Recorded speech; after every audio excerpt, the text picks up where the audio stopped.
Bihar news में स्वागत है आपका दोस्तों। मैं हूं फिर दोस्त गनी और आप देख रहे हैं केडीबी लाइव। दोस्तों आज हो चुका है 2 सितंबर 2024। तो आज की पूरे बिहार की टॉप न्यूज लेकर आई हैं आपके लिए। दोस्तों वीडियो शुरू करने से पहले आपके लिए एक जरूरी सूचना है। सूचना ये है कि केडीबी लाइव का ऐप आ चुका है। आप केडीबी लाइव ऐप के माध्यम से पूरे बिहार की खबरों को देख सकते हैं। केडीबी लाइव ऐप में बिहार के किसी भी खबर को 1 मिनट से भी कम समय में देख सकते हैं। इस ऐप को इंस्टॉल करने के लिए प्ले स्टोर में जाइए, सर्च कीजिए केडीबी लाइव आ जाएगा, उसको इंस्टॉल कीजिए और पूरे बिहार की खबरों को देखिए। तो चलिए चलते हैं खबरों की ओर।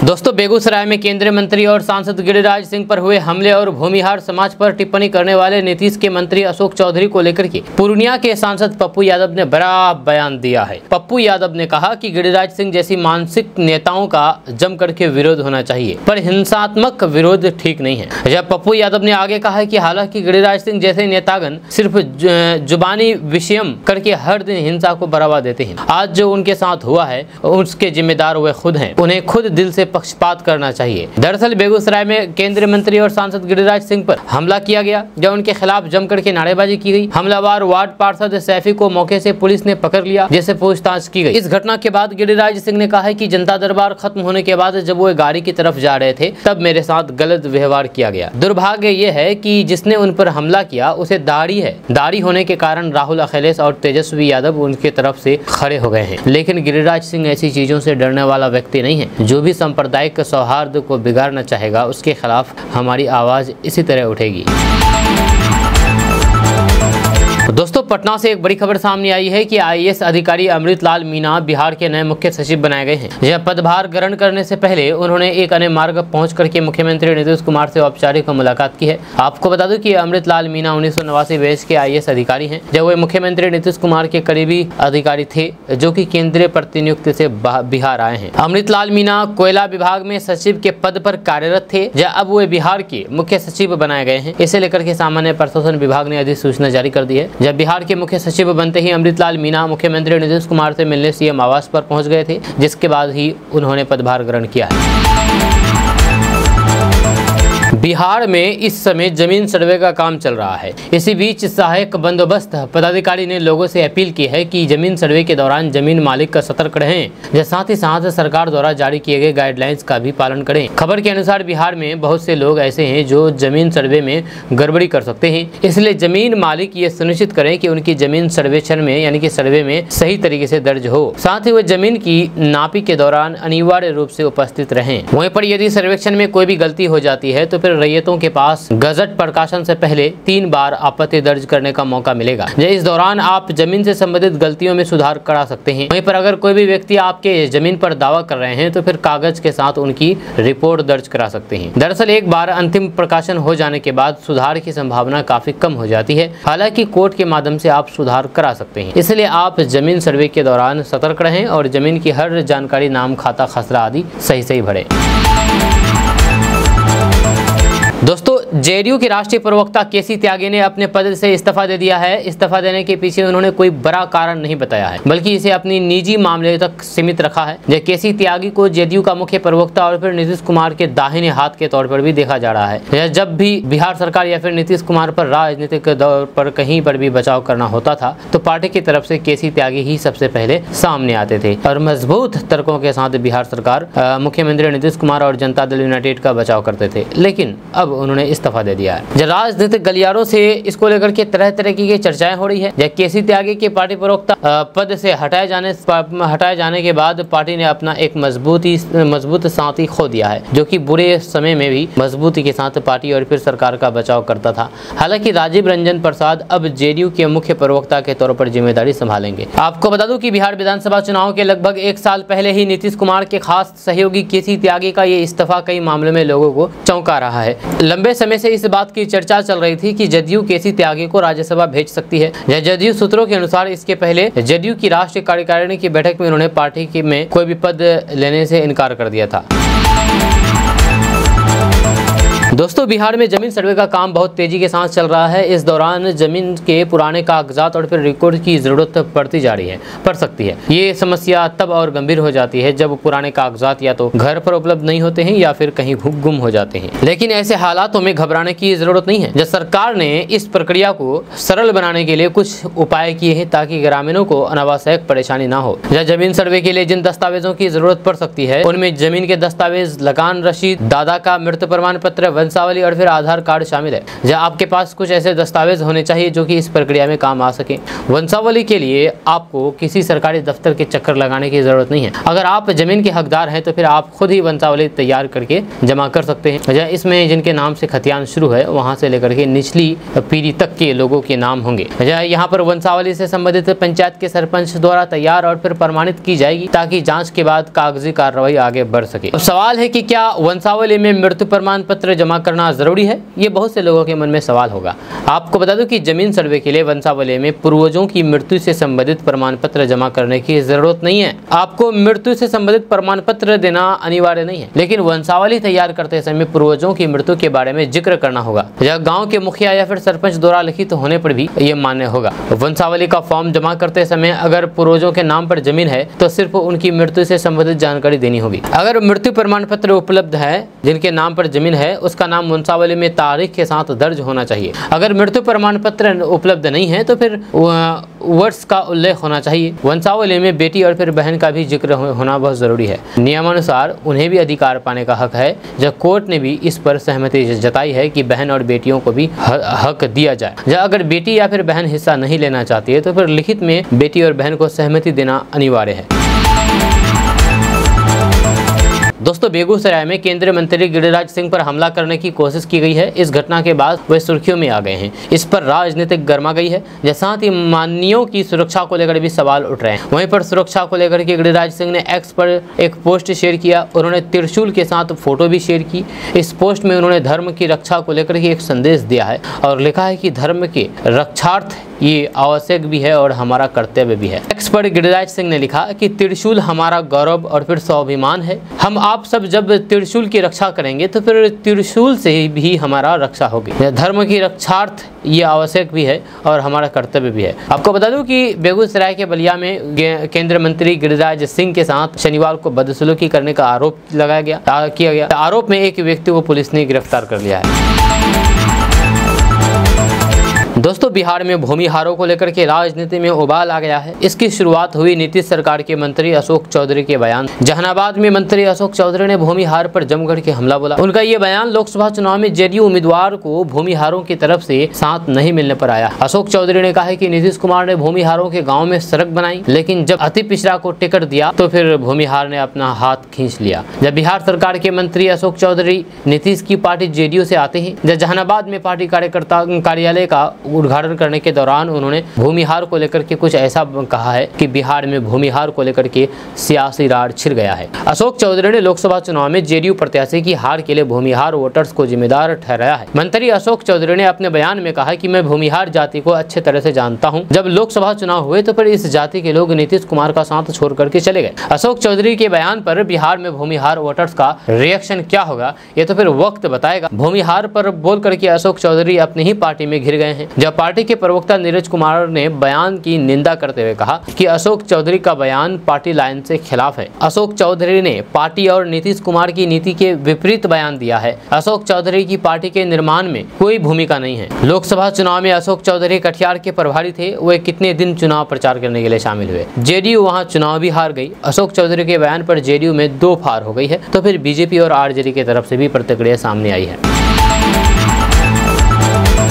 दोस्तों एक सप्ताह से आलू के भाव में कुछ गिरावट आई है। इसके पीछे बिहार और बंगाल की मंडियों से मांग कम होना बताया जा रहा है। भाव कम होने के बावजूद भी किसान अभी एक सप्ताह इंतजार करने का मन बनाए हुए हैं, जिससे कोल्ड स्टोरेज से आलू निकासी तेजी नहीं पकड़ पाई है। थोक भाव में कमी आने के बावजूद भी फुटक्कर मंडियों में आम आदमी को आलू भाव में कोई भी राहत नहीं मिल पाई है। पिछले एक सप्ताह से बंगाल और फिर बिहार की मंडियों से आलू की मांग में कुछ कमी आई है। इसी के चलते भाव में 100 रुपए से 150 रुपए क्विंटल तक की गिरावट गिरावट आई है। शनिवार को सामान्य आलू 1900 रुपए से 2000 रुपए क्विंटल के भाव में से बिका है, जबकि 3797 से पोसना भाव 2200 से 2300 रुपए क्विंटल तक बिक रहा है। इसका असर फुटक्कर भाव पर नहीं पड़ा है, जहाँ फुटक्कर में आलू अभी भी 30 से 35 रुपए किलो तक बिक रही है। जहाँ थोक भाव में गिरावट के बावजूद भी किसानों ने कोल्ड स्टोरेज से निकासी तेज नहीं की है। किसान को अभी एक सप्ताह और इंतजार करने की जरूरत है, जहाँ इसे अभी भी कोल्ड स्टोरेज में 55 से 60% आलू भंडार है।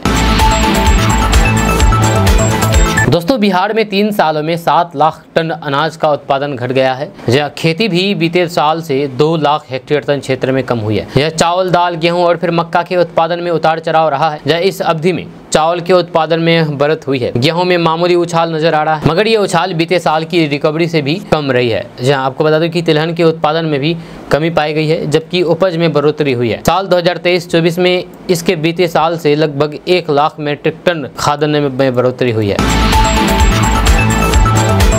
दोस्तों, बिहार में मानसून की चाल फिर से बदलने लगी है। बिहार में मानसून रूठा हुआ नजर आ रहा है। जहां उमस और बढ़ती गर्मी से परेशान यहां लोग बारिश का इंतजार कर रहे हैं, लेकिन बारिश हो नहीं रही है। मौसम विभाग ने बिहार में मौसमी गतिविधियों पर अपनी नजर बनाई हुई है। जब बदलते बिहार के मौसम में न केवल शहरी आबादी वाले क्षेत्रों को लोगों को, बल्कि ग्रामीण आबादी के लोगों को भी परेशानी का सामना करना पड़ रहा है। जब बारिश न होने से किसानों की चिंता और बढ़ती जा रही है। अच्छी फसलों के लिए किसान अच्छी बारिश का इंतजार कर रहे हैं। इस दौरान मौसम विभाग ने बताया है कि जून से लेकर के अगस्त तक बिहार में सामान्य से कम बारिश दर्ज की गई है। जब पिछले कुछ दिनों से राजधानी पटना समेत कई शहरों के तापमान में भी बढ़ोतरी होने लगी है। जब लोग यहां पर उमस भरी गर्मी की मार झेल रहे हैं। आपको बता दें कि पटना मौसम विज्ञान केंद्र के रिपोर्ट्स के अनुसार बिहार के 19 जिलों में आकाश से बिजली गिरने की आशंका जताई है। स्थिति को देखते हुए विभाग ने यहाँ पर येलो अलर्ट जारी कर दिया है। इन जिलों में बक्सर, भोजपुर, रोहतास, कैमूर, औरंगाबाद, जहानाबाद, नालंदा, शेखपुरा, अरवल, नालंदा, पटना, बेगूसराय, लखीसराय, बांका, जमुई, भागलपुर, गया, खगड़िया और मुंगेर जिला शामिल है। मौसम विभाग के अनुसार आज बिहार के पश्चिमी चंपारण, मधुबनी, सुपौल, मधेपुरा और फिर सहरसा में हल्की बारिश होने की संभावना जताई है। इस दौरान जिले में 40 किलोमीटर प्रति घंटे की रफ्तार से सतही हवा भी चल सकती है। रिपोर्ट्स के अनुसार शहर में बारिश होने की 30% उम्मीद है। मौसम विभाग ने आज पश्चिमी चंपारण, पूर्वी चंपारण, गोपालगंज, सारण, सिवान, शिवहर, सीतामढ़ी, दरभंगा, मधुबनी, मुजफ्फरनगर,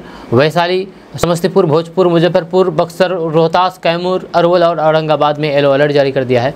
इन जिलों में बिजली गिरने की भी आसार, बारिश के आसार हैं। जब बारिश से लोगों को कुछ हद तक गर्मी से राहत मिलेगी। दोस्तों, बेगूसराय में केंद्रीय मंत्री गिरिराज सिंह पर हमले का मामला अब तुल पकड़ता जा रहा है। जब खुद केंद्रीय मंत्री गिरिराज सिंह ने अपनी पहली प्रतिक्रिया देते हुए गंभीर आरोप लगाए हैं। उन्होंने कहा है कि जिस तरह से ये हमला हुआ है, यदि उस शख्स के हाथ रिवॉल्वर होता तो वो मेरी जान भी ले सकता था। मीडिया से बात करते हुए उन्होंने उत्तर प्रदेश के मुख्यमंत्री योगी आदित्यनाथ की बटोगे तो कटोगे वाली टिप्पणी को सही ठहराया है। बेगूसराय में जनता दरबार खत्म होने के बाद अपने ऊपर हुए कथित हमले पर केंद्रीय मंत्री गिरिराज सिंह ने कहा कि इस चुनाव में बेगूसराय में मुसलमानों का मेरे प्रति जो रुख रहा है और जो नतीजे आए हैं, तो फिर योगी आदित्यनाथ ने ठीक ही कहा था कि जो बटेगा वह कटेगा। उन्होंने कहा है कि अगर इस आदमी के हाथ में रिवॉल्वर होता तो जिस तरह से इसने मुझ पर हमला किया, उस तरह मेरी जान भी जा सकती थी। हालांकि उनका प्रहार फेल हो गया। उन्होंने कहा है कि जिस ढंग से उसने गंदी भाषा का प्रयोग किया, वो शायद मैंने तो जीवन में आज तक किसी ने मुझे नहीं दे पाया था। इतनी गंदी भाषा का प्रयोग किया। मैं डरूंगा नहीं और अपना काम जारी रखूंगा। अपने अभियान में मैं लगा रहूंगा। चाहे ऐसे कितने भी दहशत फैलाने वाले आ जाए, मुझ पर कोई भी असर नहीं पड़ेगा। मैं बार बार कह रहा हूं कि इस चुनाव में केवल मेरे क्षेत्र में लगा है कि कोई ऐसे चुनाव जो मुसलमानों के द्वारा विरोध किया गया हो, उसी का प्रतिफल है। इतना साहस है कि मैं जनता दरबार में था। दोस्तों, बिहार के पूर्व उप मुख्यमंत्री और आरजेडी के नेता तेजस्वी यादव ने लोक जनशक्ति पार्टी के नेता चिराग पासवान पर पलटवार किया है। दरअसल बीते दिनों चिराग पासवान ने राजद नेता तेजस्वी यादव को जातिगत जनगणना को लेकर के घेरा था। तेजस्वी यादव ने कहा कि 2005 में भी लोजपा टूटी थी, तो क्या विपक्ष ने तुड़वाने का काम किया? तेजस्वी यादव ने कहा कि 2005 में भी लोजपा टूटी थी। चाचा भतीजे में क्या विपक्ष के लोगों ने फूट दिलवाने का काम किया? चाचा जी को मंत्री बनाया गया, क्या विपक्ष के लोगों ने मंत्री बनाया और भतीजे को नाराज कराया? ये कहना तेजस्वी यादव का। उन्होंने कहा कि रामविलास पासवान मजबूत नेता थे, वे किसी से डरते नहीं थे, या किसी की चमचागिरी नहीं करते थे। जिन लोगों ने उनकी पार्टी विधायकों सांसदों को तोड़ा, क्या हम लोगों ने तुड़वाया? दम है तो फिर खुल करके बोलो कि किसने तुम्हारी पार्टी को तोड़ी है या किसने तुम्हारे बंगले को छीना है। ये खुल करके बताना चाहिए, डरते क्यों है इसमें। रेलवे को लेकर के केंद्र सरकार को घेरते हुए तेजस्वी यादव ने कहा है कि रेलवे का निजीकरण किया जा रहा है। लालू यादव जब रेल मंत्री थे तब उन्होंने गरीबों के लिए काम किया था। हर बजट में वे रेलवे का किराया कम करते थे। जो गरीब एसी में यात्रा नहीं कर पाते थे उनके लिए उन्होंने गरीब रथ जैसी ट्रेनें शुरू की। लेकिन अब प्रधानमंत्री ने ऐसी स्थिति कर दी है कि ट्रेन समय पर चले या ना चले, लेकिन समय पर रेल हादसा जरूर हो जाता है। दोस्तों, बिहार में इस समय जमीन सर्वे का काम चल रहा है, लेकिन बहुत से लोग ऐसे हैं जिनके जमीन के कागज खो गए हैं या जिससे उन्हें सर्वे करने में मुश्किल आ रही है। ताज़ा रिपोर्ट्स के मुताबिक बिहार में लोग ऑनलाइन के द्वारा अपना खोया हुआ खतियान डाउनलोड कर सकते हैं। खबर के अनुसार राजस्व एवं भूमि सुधार विभाग ने जमीन के खतियान को डाउनलोड करने की प्रक्रिया उपलब्ध करा दी है। आप बिहार भूमि की वेबसाइट पोर्टल पर जाकर के इसे डाउनलोड कर सकते हैं। यह सबसे अच्छी बात यह है कि इसके लिए कोई भी शुल्क देना नहीं पड़ेगा। ये वेबसाइट है www.biharbhumi.bihar.gov.in। इस वेबसाइट पर आप जाएं, इसके बाद होम पेज पर अपना खाता देखें कि ऑप्शन पर क्लिक करें। इसके बाद अब आप नक्शा की मदद से जिला और फिर अंचल का चयन करें। अब जमीन का खतियान डाउनलोड करने के लिए जमीन की संपूर्ण विवरण दर्ज करें। इसके बाद अगले स्टेप में आपके जमीन अनुसार खतियान लिस्ट देखने को मिल जाएगा। इसमें से अब आप अपनी जमीन खतियान का चयन करें और देखें के विकल्प पर क्लिक करें। देखें विकल्प पर क्लिक करते ही आपकी जमीन की संपूर्ण खतियान खुल करके आ जाएगा, जिसे डाउनलोड करके प्रिंट आप निकाल लें।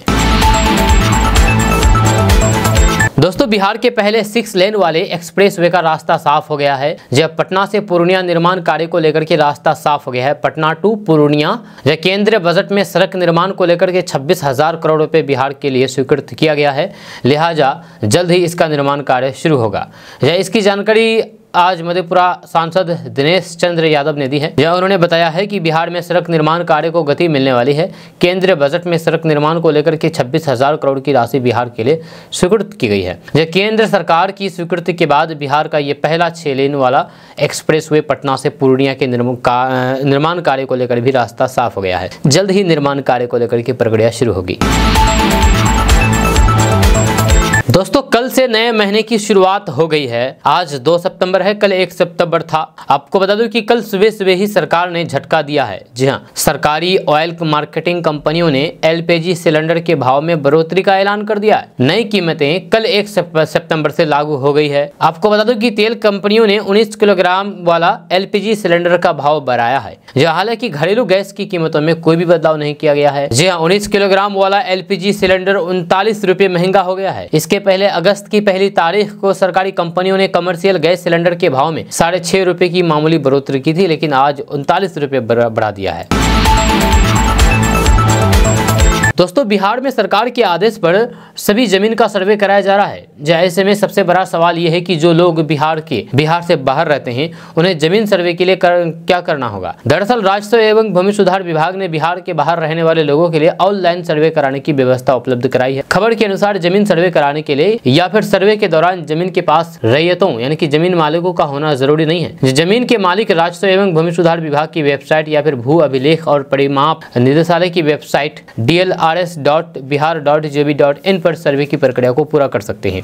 आपको बता दूं कि सर्वे की इस प्रक्रिया में रैयतों को प्रपत्र 2 में अपनी जमीन के खाता, खेसरा, रकबा और फिर चौहद्दी की जानकारी भरनी है और वंशावली में उत्तराधिकारियों की डिटेल्स लिखनी है और जमीन के एक कागजात के साथ ऑनलाइन पोर्टल पर इसको अपलोड कर देना है। दोस्तों, बिहार में सरकारी स्कूलों में मिलने वाले मिड डे मील पर बिहार सरकार जल्द ही बड़ा बदलाव कर सकती है। बिहार के सरकारी स्कूलों में दोपहर के समय मिलने वाला भोजन अब 9वीं और 10वीं तक के छात्रों को भी दिया जा सकता है। 1 से लेकर के कक्षा 5 तक के बच्चों को मिड डे मील से पहले ब्रेकफास्ट भी दिया जा सकता है। ये बदलाव तमिलनाडु मॉडल के आधार पर किया जा सकता है। अगर ये तमिलनाडु मॉडल बिहार के स्कूलों पर लागू होगा तो फिर से स्कूल सुबह के 10 बजे से शाम 4 बजे तक हो सकते हैं। जब तमिलनाडु के सरकारी स्कूलों में 1 से 10वीं तक के बच्चों को मिड डे मील दिया जाता है, जबकि देश के बाकी राज्यों में सिर्फ 8वीं तक ही दोपहर का भोजन दिया जाता है। जब दोपहर से एक टीम तमिलनाडु गई थी, जहां पर एक अधिकारी ने उन्हें बताया है कि तमिलनाडु में कक्षा 1 से 5वीं तक के बच्चों के लिए सीएम ब्रेकफास्ट योजना भी चल रही है, जिसमें 1 से 5वीं तक के बच्चों को मिड डे मील से पहले ब्रेकफास्ट भी दिया जाता है। दोस्तों, बिहार और झारखंड में रहने वाले लोगों के लिए एक बड़ी खबर सामने आ रही है। ताज़ा रिपोर्ट्स के मुताबिक आने वाले समय में बिहार और झारखंड के लोगों को भी बुलेट ट्रेन से सफर करने का मौका मिलेगा। इसको लेकर के तैयारियां कर ली जा रही है। जय खबर के अनुसार केंद्र सरकार वाराणसी हावड़ा बुलेट ट्रेन परियोजना शुरू करने जा रही है। इसके लिए फाइनल डीपीआर पर काम चल रहा है। साथ ही साथ रूट में आंशिक बदलाव के बाद सर्वेक्षण कार्य भी अंतिम चरण में है। जल्द ही बुलेट ट्रेन के लिए जमीन का अधिग्रहण शुरू होगा। आपको बता दें कि ये बुलेट ट्रेन बिहार के 5 और झारखंड के 4 जिलों से गुजरेगी। इसका परिचालन बिहार के बक्सर, आरा, पटना, जहानाबाद, गया होते हुए झारखंड के हजारीबाग, कोडरमा, गिरिडीह, धनबाद से पश्चिम बंगाल के आसनसोल, बर्धमान होते हुए हावड़ा तक जाएगी। दोस्तों, लोकसभा चुनाव के रिजल्ट के बाद बिहार के संबंधित तमाम राजनीतिक पार्टी अब आगामी साल होने वाले विधानसभा चुनाव की तैयारी में लग गई है। ऐसे में नेता प्रतिपक्ष तेजस्वी यादव भी कमर कस ली है और राजद नेता तेजस्वी यादव एक बार फिर से यात्रा पर निकलने वाले हैं और लोगों के बीच जाकर के अपनी सोच को रखने वाले हैं कि उन्होंने अपने 17 महीने के कार्यकाल में क्या कुछ किया है और इससे कैसे लोगों को फायदा पहुंचा है। दरअसल नेता प्रतिपक्ष तेजस्वी यादव फिर एक नई यात्रा पर निकलने वाले हैं। आगामी विधानसभा चुनाव को देखते हुए वे राजद की रणनीति का हिस्सा है। माना जा रहा है कि इस यात्रा के दौरान राजद नेता प्रधानमंत्री नरेंद्र मोदी और फिर बिहार के chief minister CM Nitish Kumar के निशाने पर होंगे। गौरतलब है कि लोकसभा चुनाव में राजद अपनी उम्मीद के मुताबिक परफॉर्मेंस नहीं कर पाई थी, लिहाजा विधानसभा चुनाव में अधिक से अधिक जन समर्थन हासिल करने के मकसद से तेजस्वी यादव जनता से संवाद करेंगे। बताया जा रहा है कि तेजस्वी यादव 10 सितंबर से जन संवाद यात्रा पर समस्तीपुर के लिए रवाना होंगे। जब प्रथम चरण में उनकी यात्रा मिथिलांचल क्षेत्र में होगी। ये राजद का मजबूत गढ़ रहा है, लेकिन पिछले विधानसभा चुनाव और फिर लोकसभा चुनाव में पार्टी को अपेक्षित सफलता नहीं मिली थी। जब पिछले विधानसभा चुनाव में अब्दुल बारी सिद्दीकी और भोला यादव जैसे धुरंधर भी चुनाव हार गए थे। शनिवार को पार्टी सूत्रों से मिल रही जानकारी के अनुसार मिथिलांचल क्षेत्र में पार्टी का चुनाव प्रभाव बढ़ाने और खोए हुए जनाधार को वापस करने के लिए वहां से यात्रा की शुरुआत की गई है। दोस्तों, साइकिल एक ऐसी सवारी है जिसमें ईंधन नहीं लगती है, यानी कि पेट्रोल डीजल नहीं लगता है। या इसके बावजूद भी इसकी कीमत बहुत ज्यादा होती है। आप जितनी अच्छी साइकिल लेंगे उसकी उतनी कीमत होगी, जो 10,000 से लेकर के लाखों रुपए तक हो सकती है। वहीं पर बिहार के एक लड़के को ऐसे ही साइकिल की जरूरत थी, लेकिन उसके पास साइकिल खरीदने की क्षमता नहीं था। जहाँ उस लड़के ने जुगाड़ से खुद ही साइकिल बना डाली, जो कि मजबूत भी है और अच्छा भी है। आपको बता दूं कि ये वीडियो अब सोशल मीडिया पर जम करके वायरल हो रहा है। इस लड़के का वीडियो, लकड़ी का ये साइकिल है, लकड़ी से बना हुआ, जैसे कि आप अपने मोबाइल स्क्रीन पर वीडियो देख रहे हैं। इस वीडियो को अमरीश कुशवाहा ने अपने इंस्टाग्राम अकाउंट से शेयर किया है, जिसमें वो किसी व्यक्ति के साथ बात करते हुए दिख रहे हैं और इस दौरान वे बांस की बनी हुई साइकिल पर सवार हैं। यह शेयर किए गए वीडियो के मुताबिक समस्तीपुर में रहने वाले इस शख्स ने बांस की साइकिल बनाई है और अब वो इसी से सफर करता है। जी हाँ, सोशल मीडिया पर यह साइकिल पर तेजी से वायरल हो रही है, जिसे अब तक 1 लाख से ज्यादा लोग इस लाइक कर चुके हैं। लोगों को युवक की क्रिएटिविटी खूब पसंद आ रही है। इस शख्स के सामने मुश्किल ये था कि वे सबसे लोअर कीमत की साइकिल भी नहीं खरीद पा रहे थे, यानी कि सबसे कम कीमत की साइकिल पर, और इसी वजह से उसने साइकिल तैयार कर दी।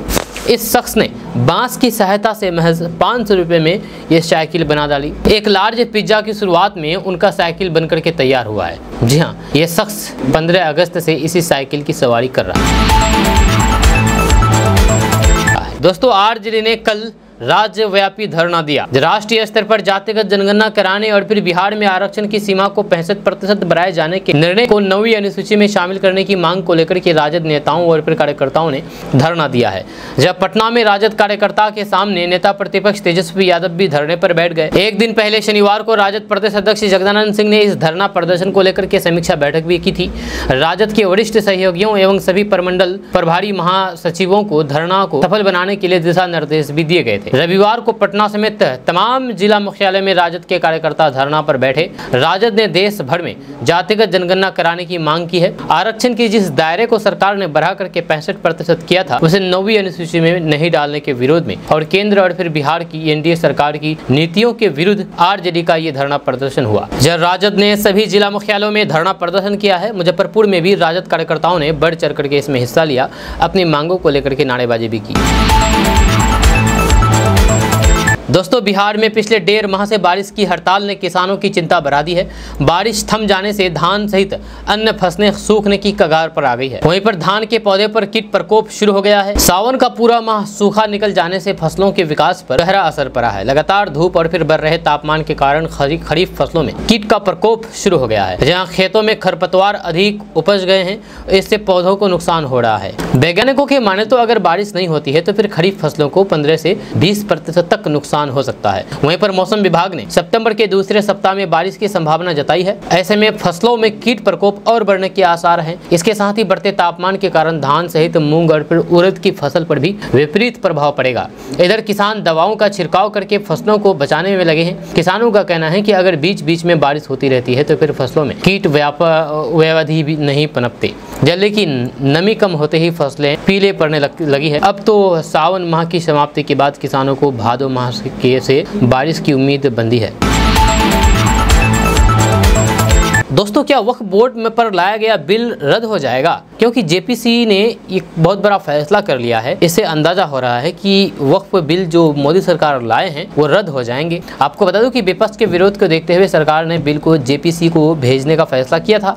जब पिछले कई दिनों से बीजेपी सांसद जगदम्बिका पाल की अगुवाई वाली जेपीसी कमेटी इस बिल को लेकर के बैठकें आयोजित कर रही है। इस संबंध में दूसरी बड़ी बैठक शुक्रवार को हुई। बैठक में बिल को लेकर के जमकर के बहस हुई। कमेटी के कुछ सदस्यों ने कानून के कुछ प्रावधान का विरोध किया। इसके बाद कुछ सदस्यों ने बैठक से वॉकआउट कर दिया। जब बैठक में कई राज्यों के वक्फ बोर्ड भी शामिल हुए। वक्फ बोर्ड के सदस्यों ने कहा कि ये धर्म विशेष के अधिकार क्षेत्र का मामला है, ऐसे सरकार को इसमें दखल नहीं देना चाहिए। आम आदमी पार्टी के सांसद संजय सिंह और फिर बीजेपी सांसद दिलीप के बीच तीखी बहस हुई। ऐसे में अंदाजा लग रहा है कि बीजेपी के आक्रामक रवैये की वजह से ये बिल पास नहीं हो पाएगा और ये बिल रद्द हो जाएगा। हालांकि ये वक्त वाली बात रही कि आखिर बिल पास होता है या फिर रद्द कर दिया जाता है, लेकिन जहां तक उम्मीद लगाई जा रही है कि बिल को रद्द किया जा सकता है। दोस्तों, मुख्यमंत्री नीतीश कुमार के नेतृत्व में 2025 में बिहार विधानसभा चुनाव में एनडीए की शानदार जीत होगी। मुख्यमंत्री नीतीश कुमार के नेतृत्व में बिहार का तेज गति से विकास हो रहा है। प्रधानमंत्री नरेंद्र मोदी ने बिहार के लिए खजाना खोल दिया है। ये कहना मेरा नहीं है, बल्कि ये कहना है भारतीय जनता पार्टी के राष्ट्रीय प्रवक्ता सैयद शाहनवाज हुसैन का। सैयद शाहनवाज हुसैन ने पटना में मुख्यमंत्री आवास में नीतीश कुमार से मुलाकात की। मुख्यमंत्री नीतीश कुमार से मुलाकात के बाद शाहनवाज हुसैन ने कहा कि मुख्यमंत्री से उनकी अत्यंत स्नेहिल मुलाकात हुई है। उन्होंने कहा कि बिहार को अग्रिम ऊंचाइयों पर ले जाने के लिए राज्य और फिर केंद्र की एनडीए सरकार प्रतिबद्ध है। उन्होंने कहा कि बिहार में रेल, सड़क, पुल, हवाई उड़ान, उद्योग क्षेत्र, स्वास्थ्य, मेडिकल कॉलेज, कृषि एवं अन्य सभी क्षेत्रों के विकास के लिए प्रधानमंत्री नरेंद्र मोदी ने खजाना खोल दिया है। आपको बता दूं कि बिहार के लिए केंद्र सरकार ने हजारों करोड़ की योजना स्वीकृति की है। राज्य सरकार की तरफ से भी बिहार के गाँव के विकास के कार्यक्रम जारी है। प्रधानमंत्री नरेंद्र मोदी के मार्गदर्शन और फिर मुख्यमंत्री नीतीश कुमार के नेतृत्व में बिहार देश के अग्रणी राज्यों में शामिल होगा, ये तय है। शाहनवाज हुसैन ने कहा है कि राज्य में एनडीए सरकार में जन जन का कल्याण सुनिश्चित हो रहा है। मुख्यमंत्री नीतीश कुमार ने बड़ी शिद्दत से बिहार को अब तक सींचा है और फिर अभी भी वह पूरी निष्ठा एवं समर्पण से राज्य को विकास के पथ पर आगे ले जा रहे हैं। दोस्तों, बिहार सरकार के मंत्री और नीतीश कुमार के करीबी माने जाने वाले नेता अशोक चौधरी ने भूमिहार समाज को लेकर के विवादित बयान दिया। अब इसी कड़ी में बाहुबली नेता और भूमिहार समाज में अपनी मजबूत पकड़ रखने वाले मोकामा के पूर्व विधायक अनंत सिंह ने भी अपनी प्रतिक्रिया जाहिर की। अनंत सिंह ने कहा कि जात पात से नेतागिरी नहीं चलता है। चुनाव के समय सभी जाति की जरूरत होती है, एक जात से कभी कुछ नहीं हो सकता। राजनीति में ये बात मालूम होता है सबको। जहाँ नेतागिरी करने के लिए सभी जाति की जरूरत पड़ती है। कहीं हिंदू को टिकट मिलता तो कहीं मुस्लिम को टिकट मिलता है, तो फिर कहीं सभी जाति के लोग वोट देते हैं एक दूसरे को। तो इस तरह किसी एक जाति को लेकर के कुछ नहीं कहना चाहिए। ऐसा बोलेंगे तो फिर चुनाव में भारी पड़ जाएगा। आगे मोकामा के पूर्व बाहुबली विधायक अनंत सिंह ने कहा कि मुझे तो यही कहना है कि नेतागिरी के लिए जात पात की जरूरत नहीं है, राजनीति में सभी जाति का समर्थन चाहिए। दोस्तों, बिहार में इस समय जमीन सर्वे का काम चल रहा है। इस सर्वे में जिनके पास पुश्तैनी जमीन है उन लोगों के लिए वंशावली फॉर्म भरना अनिवार्य है। परपत्र 3 फॉर्म जमीन मालिक या फिर आवेदक को अपने वंशावली के बारे में जानकारी देनी होती है। आपको बता दूं कि यदि आप पुश्तैनी जमीन के खतियान धारक हैं या फिर उनके उत्तराधिकारी हैं और अपने नाम पर खाता खुलवाना चाहते हैं तो आपको परपत्र 3 फॉर्म में अपनी वंशावली के बारे में जानकारी देनी होगी। इसमें सभी उत्तराधिकारियों के नाम की सही जानकारी दर्ज दर्ज करना होगा। विभाग ने कहा है कि ये भी एक तरीके का स्व घोषणा पत्र है, इसलिए आपको इसके लिए पंचायत या फिर किसी सरकारी दफ्तर में जाकर के वंशावली बनाने की जरूरत नहीं है। आप इस फॉर्म को सर्वे शिविर में जमा करें, इसे ग्राम सभा में सत्यापित किया जाएगा।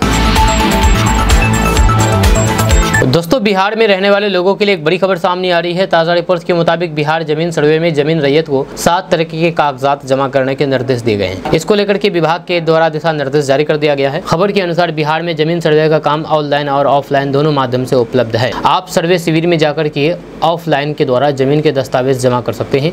वहीं पर आप आधिकारिक वेबसाइट पोर्टल www.dlrs.bihar.gb.in/सर्विस पर भी आवेदन सबमिट कर सकते हैं। आपको बता दूं कि जमीन सर्वे के लिए बिहार के हर प्रखंड में सर्वे शिविर लगाए गए हैं। उस शिविर में आपको एक फॉर्म दिया जाएगा। इस फॉर्म में आपको अपनी और फिर अपने जमीन की जानकारी भर करके संबंधित कागजात के साथ जमा करना होगा। आपको बता दूं कि बिहार में 7 कागजात जमा करने के आदेश दिए गए हैं सर्वे करने के लिए। नंबर 1, जमीन सर्वे के लिए जमीन की रजिस्ट्री की कॉपी जमा करना होगा। नंबर 2, जमीन सर्वे के लिए जमीन से जुड़ी हुई जमाबंदी की रसीद जमा करना होगा।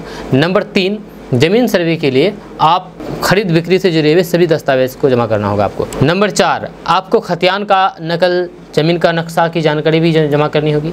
नंबर 5, जमीन को लेकर के अगर कोई भी कोर्ट का आदेश है तो फिर उस कोर्ट की आप कॉपी जमा करने के आदेश दिए गए हैं। नंबर 6, आवेदक का वोटर ID कार्ड, आधार कार्ड की मुख्य रूप से उपलब्ध कराना होगा। मोबाइल नंबर भी सही जानकारी देनी होगी। नंबर 7, अगर पुश्तैनी संपत्ति है तो फिर आपको वंशावली जमा करना होगा। और फिर यदि जमीन रैयत जीवित नहीं है तो मृत्यु की जानकारी देनी होगी।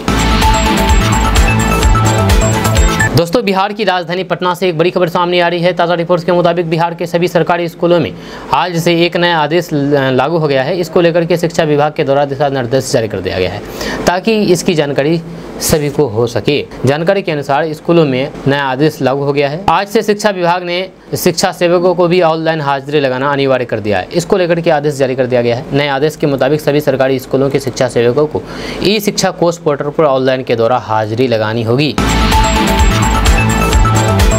दोस्तों, बिहार में इस समय जमीन सर्वे का काम चल रहा है। ताज़ा रिपोर्ट्स के मुताबिक यदि किसी व्यक्ति के पास पुश्तैनी जमीन है और उनके पूर्वज की जान जा चुकी है तो फिर उन्हें वंशावली बनाने के दिशा निर्देश दिए हैं। इसके लिए कुछ दस्तावेजों की जरूरत होगी। खबर के अनुसार पुश्तैनी जमीन को जीवित वंशज के नाम कराने के लिए आवेदन फॉर्म के साथ वंशावली देना होगा। इसके लिए आप जरूरी दस्तावेजों के साथ आवेदन को पंचायत में जमा करें। इसका सत्यापन पंचायत के सचिव द्वारा किया जा रहा है। आपको बता दूं कि वंशावली बनाने के लिए आपको ये बताना होगा कि जमीन के मालिक के साथ आपका संबंध क्या है। साथ ही आपको हर जानकारी सही देनी होगी, क्योंकि वंशावली के को ग्राम सभा में लोगों के बीच भी जांच किया जाएगा।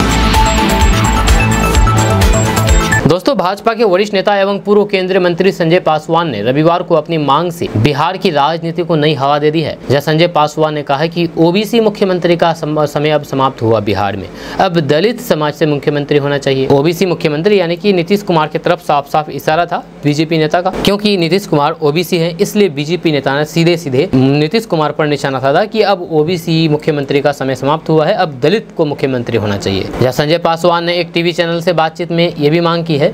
उन्होंने कहा कि बिहार की जनता अब बदलाव चाहती है, सबको मौका मिला, अब दलितों को भी मौका मिलना चाहिए। जहां संजय पासवान अटल बिहारी वाजपेयी सरकार में केंद्रीय मंत्री रहे थे, जब वर्तमान में पासवान के पुत्र गुरु प्रकाश बिहार भाजपा के प्रदेश मंत्री हैं। जब बिहार में विधानसभा उपचुनाव से पहले पूर्व केंद्रीय मंत्री के बयान ने भाजपा को असहज कर दिया। पासवान का कहना है कि कांग्रेस ने 12 जातियों को मुख्यमंत्री पद पर मौका दिया, अब बिहार में राजग एनडीए को भी नेतृत्व परिवर्तन करके दलितों को भी मौका देना चाहिए। वर्तमान राजनीति और फिर समय की मांग है। एनडीए को नुकसान पहुंचाना हमारा कोई भी लक्ष्य उद्देश्य नहीं है, लेकिन समाज के हित की बात हो तो फिर लोगों तक पहुंचाना चाहते हैं। दलित समाज की बात नेतृत्व को अवगत कराना चाहते हैं। लालू प्रसाद यादव की पार्टी आरजेडी के राष्ट्रीय महासचिव के पद और पार्टी की प्राथमिक सदस्यता से इस्तीफा देने वाले बिहार के पूर्व मंत्री श्याम रजक ने पूरे 10 दिन बगैर निर्दल रहने के बाद 1 सितंबर को यानी कि कल जेडीयू का दामन थाम लिया है। जेडीयू के राष्ट्रीय अध्यक्ष संजय झा उन्हें पार्टी की सदस्यता दिलाई है। ये जदयू में उनकी दूसरी पारी है। जब पिछली बार भी वे राजद से सीधे जेडीयू में आए थे और इस बार भी वे ऐसा ही किए हैं। उन्होंने बताया है कि उन्हें उनकी पसंदीदा फुलवारी शरीफ विधानसभा विधानसभा सीट्स के लिए जदयू के से भरोसा मिल गया है और 1 सितंबर को जदयू में जाकर के अभी से ही विधानसभा चुनाव में पार्टी के लिए मेहनत करने लगेंगे। आपको बता दूं कि बिहार में जब राजद कांग्रेस की सरकार थी तो फिर श्याम रजक ऊर्जा मंत्री के रूप में चर्चित रहे थे। 2005 के बाद से जब बिहार में मुख्यमंत्री नीतीश कुमार ने कुर्सी संभाली तो भी श्याम रजक राजद अध्यक्ष लालू प्रसाद यादव के वफादार बने रहे। बिहार के स्वास्थ्य विभाग से एक बड़ी खबर निकल करके सामने आ रही है, जहां पर कुछ जिलों को छोड़ करके बिहार के बचे हुए जिलों में कार्यरत चिकित्सक समेत सभी स्वास्थ्य कर्मियों का 15 सितंबर तक छुट्टी रद्द कर दिया गया है। इन्हें राज्य में यानी कि बिहार में बाढ़ को देखते हुए इसके रोकथाम और फिर निरोधात्मक उपाय के लिए विशेष चौकसी और फिर उपयोग करना है, जिसके चलते छुट्टी रद्द कर दिया गया है। इस संबंध में स्वास्थ्य विभाग के अपर मुख्य सचिव ने आदेश जारी कर दिया है। स्वास्थ्य विभाग ने बताया है कि अरवल, औरंगाबाद, बांका, गया, जमुई, जहानाबाद, कैमूर, नवादा और फिर रोहतास जिले को छोड़ करके अन्य जिलों में ये आदेश लागू होगा। यह इस आदेश में कहा गया है कि इन जिलों को छोड़ करके अन्य जिलों में पदस्थापित सभी चिकित्सा पदाधिकारी, सभी स्वास्थ्य कर्मी नियोजित सहित स्वास्थ्य प्रशिक्षक, पैरामेडिकल स्टाफ, जीएनएम और जितने भी स्टाफ हैं सबकी छुट्टी रद्द की जाती है। दोस्तों आज का न्यूज़ बस तक कैसा लगा आपको नीचे कमेंट बॉक्स में कमेंट करके जरूर बताइएगा। जाने से पहले आपके लिए खुशखबरी है कि केडीबी लाइव का ऐप आ चुका है। आप केडीबी लाइव ऐप के माध्यम से भी पूरे बिहार की खबरों को देख सकते हैं। इस ऐप को इंस्टॉल करने के लिए प्ले स्टोर में जाइए, सर्च कीजिए केडीबी लाइव, आ जाएगा, उसको इंस्टॉल कीजिए और पूरे बिहार के खबरों को देखिए। मिलते हैं नेक्स्ट वीडियो के साथ। जय हिंद, जय भारत।